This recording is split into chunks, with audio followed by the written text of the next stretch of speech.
Winner, winner, chicken dinner. Halo, kembali lagi bersama kami di Mancat Channel. Kali ini kami akan mereview alur cerita yang berjudul 21 Blackjack. Film yang diangkat dari kisah nyata ini berkisah tentang sekelompok mahasiswa di universitas ternama MIT yang berusaha membuat kasino bangkrut. Kelompok ini memiliki rumus matematika dalam memenangkan setiap permainan blackjack-nya. Hal tersebut membuat mereka mendapatkan ratusan dolar dalam setiap permainan. Wow. Seperti biasa guys, jangan lupa pasang earphone, kunci pintu kamar, ambil tisu, tidak, jauhi keramaian dan perhatikan baik-baik. Dan ini dia film 21 Blackjack tahun 2008. Film berawal di mana seorang yang bernama Ben ingin mengajukan beasiswa gratis di Harvard University. Di pertemuan itu, Ben menjelaskan kepada Profesor Phillips bahwa dia pernah menjadi juara matematika se-Amerika dan juga mempunyai penelitian tentang robot, serta memiliki nilai bagus saat masuk di kedokteran. Namun di sini hanya satu saja yang akan menerima beasiswa itu. Sedangkan di saat ini ada 76 orang yang mendaftar dan memiliki nilai yang bagus seperti Ben. Dengan kata lain, beasiswa itu bukan dilihat dari yang paling cerdas dan pintar saja, tapi siapakah yang paling spesial di antara mereka. Semenjak ditinggal ayahnya, masalah perekonomianlah yang membuat ia mengurungkan niat masuk ke Harvard University dan lebih memilih untuk kuliah di MIT. Di setiap harinya, ia banyak meluangkan waktu untuk bekerja dan menyelesaikan proyek robot bersama teman-temannya. Ben dan teman-temannya adalah mahasiswa yang terbilang lugu dan cupu. Mereka sering menghabiskan waktu bersama dan berdiskusi mengenai proyek robot mereka yang akan diperlombakan nantinya. Dan tak jarang, di berbagai kesempatan, Ben pun merasa iri ketika melihat teman-teman lainnya yang terlihat bahagia, seolah tak memiliki beban dan hutang dalam hidupnya. Hari-hari biasanya, Ben lanjutkan dengan berkuliah seperti teman-teman lainnya. Karena sejatinya Ben ini adalah mahasiswa yang paling pintar, tak jarang ia mendapatkan perhatian dari beberapa dosen saat di kelasnya, termasuk Mikey, yang saat itu mengajar dan merasa terpukau dengan kepintaran Ben yang dapat menjawab pertanyaannya. Suatu malam, saat Ben asik mengerjakan tugas, tiba-tiba datang seorang mahasiswa dan mengajaknya ke suatu ruangan. Kemudian di sana, Ben bertemu dengan beberapa mahasiswa lainnya. Mereka adalah Fisher, Choi, Kiana, dan Jill. Bahkan, di sana ia bertemu dengan dosennya yaitu Mikey tadi. Mikey sangat terkesan dengan kecerdasan Ben yang selalu ia berikan saat Mikey mengajar. Dan karena keistimewaan Ben itulah, Mikey menawarkan pada Ben untuk masuk ke dalam tim mereka dan mengikuti sebuah permainan kartu yang bernama Blackjack di akhir pekan mereka kuliah. Dengan kecerdasan yang Ben punya, Mikey benar-benar merasa yakin jika Blackjack akan mengantarkan Ben pada hal yang menjanjikan dan bahkan bisa membuatnya menjadi orang yang paling kaya di dunia. Namun, karena Ben masih bingung maksud dan kejelasan mereka itu apa, ia pun akhirnya menolak dan memberikan alasan bahwa di akhir pekan, ia saat itu sibuk mengerjakan proyek bersama teman-temannya. Di scene selanjutnya, di saat Ben sedang bekerja, tiba-tiba Jill muncul dan datang untuk membeli dasi. Oh, well, seat belts, so I can knock off 5% from the $16,042 and... Ben tentu saja sangat grogi karena rupanya ia menyukai Jill. Namun, di sini Ben harus bersikap profesional. Ia melayani Jill dengan semestinya. Dalam percakapan mereka itulah Jill menjelaskan maksud dan tujuan ia datang ke sana. Yang ternyata ia membujuk Ben untuk masuk ke tim Blackjack dan ikut bersama mereka ke Las Vegas. Dan sebelum pulang, Jill pun kembali meyakinkan jika Ben bisa ikut bersama mereka ke Las Vegas, maka Ben menjadi apapun yang ia inginkan. Singkat cerita, tampak Mikey sedang mengajarkan seputar permainan blackjack kepada beberapa mahasiswa di sana. Sayangnya, dari semua yang ada, tidak satu pun yang dapat menjawab pertanyaan Mikey. What's count? +9. No. +11. No. Sampai pada akhirnya, satu suara yang menjawab dengan sangat tepat. +13. Count. +13. Ternyata itu adalah Ben yang memutuskan untuk ikut dan bergabung bersama mereka. Sejak hari pertama bergabung, Ben pun mulai belajar dan menguasai permainan blackjack bersama rekan setimnya. Dari jam istirahat dan jam kelas, Ben pun tak pernah lepas mempelajari dan menghafal setiap kartu blackjack. Dan untuk memudahkan memainkan permainan bersama timnya ini, ia juga turut menghafal beberapa angka yang diungkapkan dengan kata-kata. Dan beberapa hari kemudian, Ben pun bisa dengan cepat menghafal dan memahami permainan yang akan mereka lakukan nantinya. Di lain waktu, Ben mengungkapkan alasan mengapa ia bergabung ke tim blackjack-nya Mikey. Semua itu tak lain hanya karena masalah ekonominya dan untuk mendapatkan biaya masuk ke Harvard University. Setelah ia yakin mengumpulkan uang $300.000, ia pun akan keluar dari permainan tersebut. Dan Mikey pun menjawab bahwa ia mengerti apa yang Ben inginkan. Dan ia pun meyakinkan menghitung kartu adalah tindakan aman dan bukan tindakan ilegal. Pada suatu malam, Mikey menyuruh Choi untuk menjelaskan aturan mainnya. Jadi begini guys, kita coba mempelajari trik orang ini ya. Dari 5 orang anggota itu, nantinya 3 orang akan mencari meja dan mulai menghitung kartu yang keluar. Setelah semuanya terhitung, 1 orang akan masuk ke meja blackjack tersebut dan membuat taruhan yang besar. Setelah menang di meja yang satunya, nantinya dia akan pindah ke meja lainnya yang telah dihitung kartu-kartunya. Sehingga dengan sistem random tersebut, mereka nantinya tidak akan ketahuan. Namun, ketika seseorang salah menghitung kartu atau ada kondisi darurat lainnya, seseorang akan memberi tanda untuk keluar dari meja itu. Singkat cerita, tibalah mereka di akhir pekan. Ben pun terkagum setelah melihat kota Las Vegas yang selalu hidup 24 jam. Kalau di Indonesia sama kayak Jakarta kali ya. Sebuah kota yang penuh dengan puluhan kasino dan orang-orang yang punya mimpi untuk menjadi kaya di permainan yang ada di sana. Setibanya mereka di salah satu hotel mewah yang ada di sana, Mikey pun mulai membagikan identitas palsu kepada mereka. Semua itu dilakukan agar mereka terlihat cukup umur dan diperbolehkan masuk ke dalam kasino.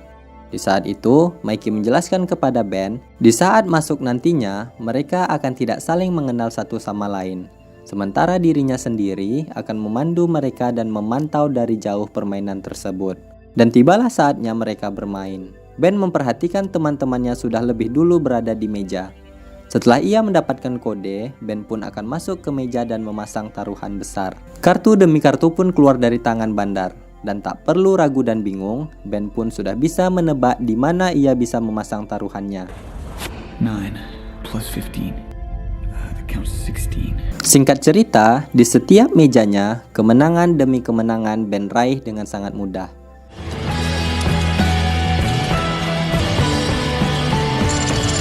Dan saat pagi datang, Ben pun keluar dengan kemenangan yang cukup banyak. Baru sebentar tertidur, sialnya Ben dibangunkan oleh Jill dan membagikan uang hasil kemenangan tadi malam. Serta Jill memuji kemampuan Ben bahwa ia berhasil menghitung kartu dan tidak pernah salah dalam permainannya. Ben sangat senang mendengarkan pujian dari orang yang ditaksirnya itu. Namun, ia mengungkapkan bahwa ia akan keluar dari permainan tersebut setelah berhasil mengumpulkan biaya masuk ke Harvard University. Selang waktu, Mikey pun mengumpulkan kelima anggotanya untuk memberikan pengarahan. Di sini, ia memuji kemampuan Ben yang tidak pernah salah dalam menghitung. Sementara Fisher mendapatkan teguran dari Mikey karena ia tidak pernah mau mundur di saat mendapatkan kode untuk keluar. Singkat cerita, malam pun tiba. Ben kembali ke kasino untuk permainan dan menunggu kode untuk memasang taruhan besar. Yesterday's history, tomorrow's a mystery.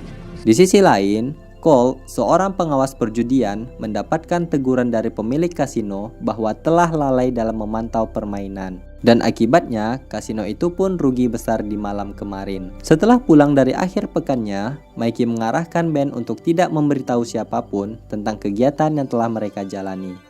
Bahkan, ia juga merahasiakan semua itu pada ibunya. Di saat itu, ibunya memberikan uang tabungannya untuk menambah biaya kuliah masuk ke Harvard University.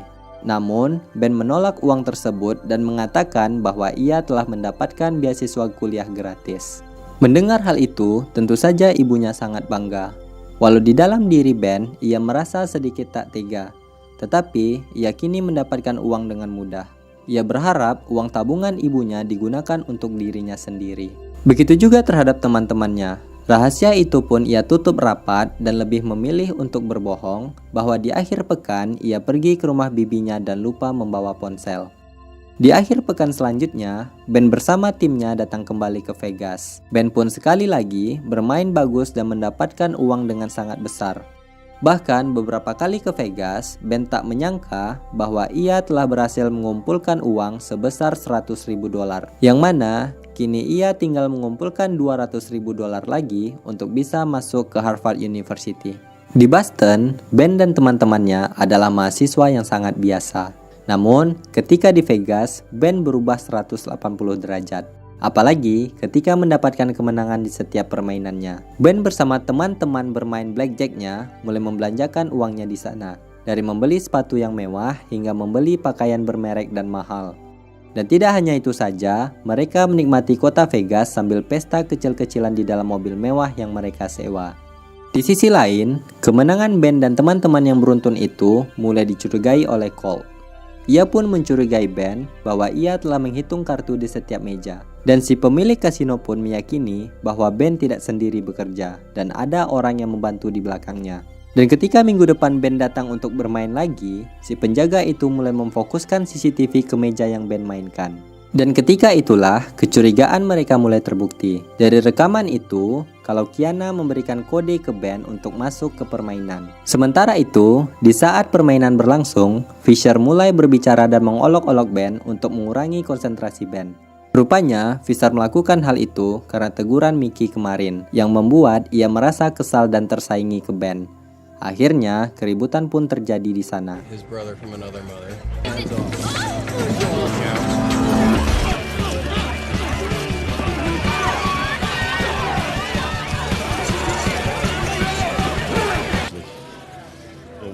Setelah kejadian itu, Fisher mendapatkan teguran dari Mikey dan Mikey pun mengeluarkan Fisher dari tim. Mikey beralasan bahwa kinerja Fisher dapat merugikan timnya dan masih terlihat kekanak-kanakan. Setelah semua beres, mereka pun kembali merayakan kemenangan dengan berpesta. Dan bahkan kini, Ben berhasil berduaan dengan Jill dan bermalaman bersama dengannya. Wow. Setelah sampai di Boston, teman-teman Ben merasa kalau kini Ben telah benar-benar berubah. Mereka di sini sangat kecewa dengan kinerja Ben atas proyek yang mereka kerjakan bersama. Merasa Ben yang tidak peduli dengan proyek robot yang mereka jalani, teman-temannya pun dengan berat hati memutuskan untuk mengeluarkan Ben. Just as much mine as it is yours. Fine. Dan tiba di akhir pekan, permainan kembali dilanjutkan. Tapi setelah kejadian saat teman-temannya mengeluarkannya, membuat ia tak fokus untuk bermain. Bahkan saat Jill memperingati Ben untuk keluar dari permainan, ia tak menghiraukan kode tersebut di meja yang ia tak dapat hitung kartunya. Karena emosi dan kesalahan Ben itulah yang membuat ia kalah besar untuk pertama kalinya. Mikey di sini tentu saja sangat marah dan kecewa, karena di malam itu ia telah kehilangan uang sekitar $200.000. Dan Mikey menuntut Ben untuk mengembalikan uang yang telah hilang itu. Di sini, Ben pun menjawab bahwa ia tidak bisa membayar uang itu sekaligus, apalagi harus mengorbankan uang tabungannya. Namun, Mikey pun tetap kekeh dan menyuruh Ben harus membayar uang atas kekalahan di malam itu.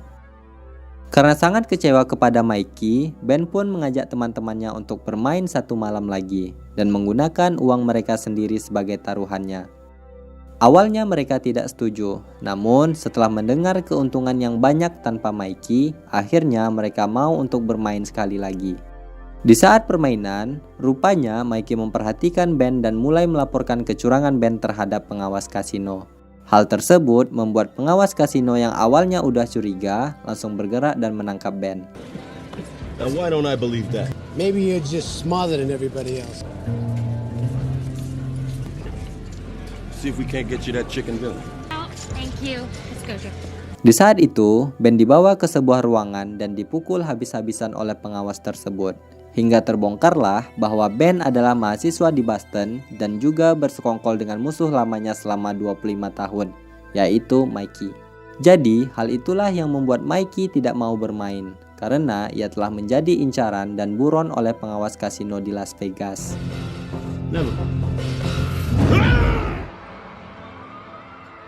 Setibanya di Boston, tampak penderitaan Ben belum usai.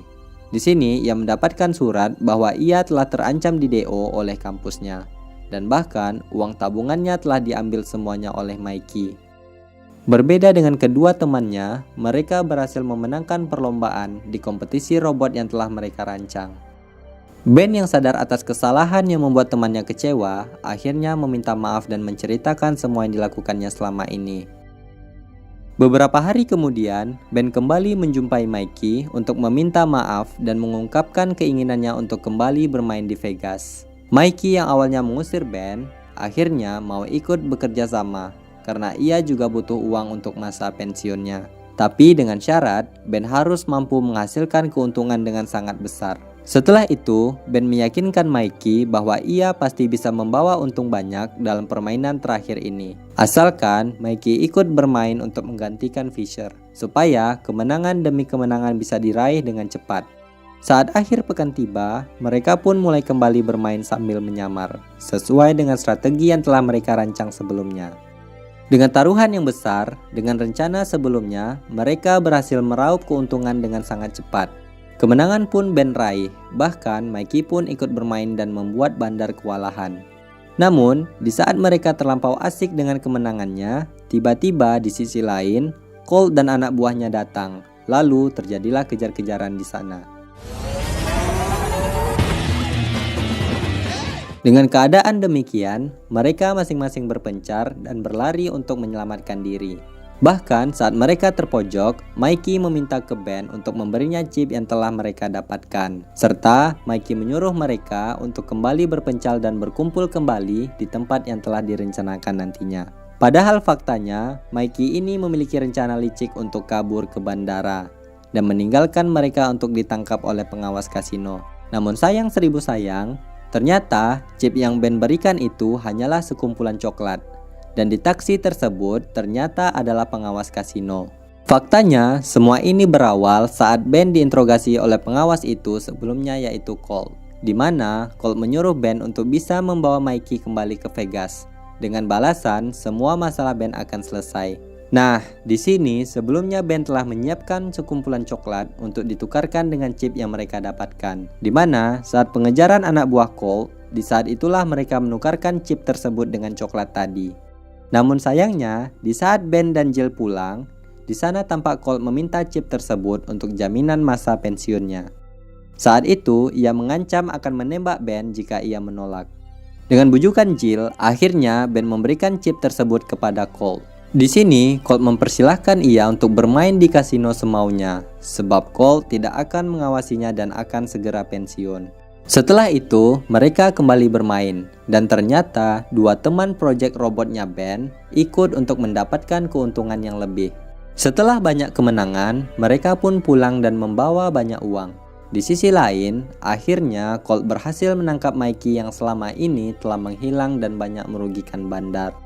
Saat di Harvard, ia menceritakan pengalamannya itu kepada Profesor Phillips yang menurutnya kisah tersebut adalah yang paling spesial dengan penerima beasiswa lainnya.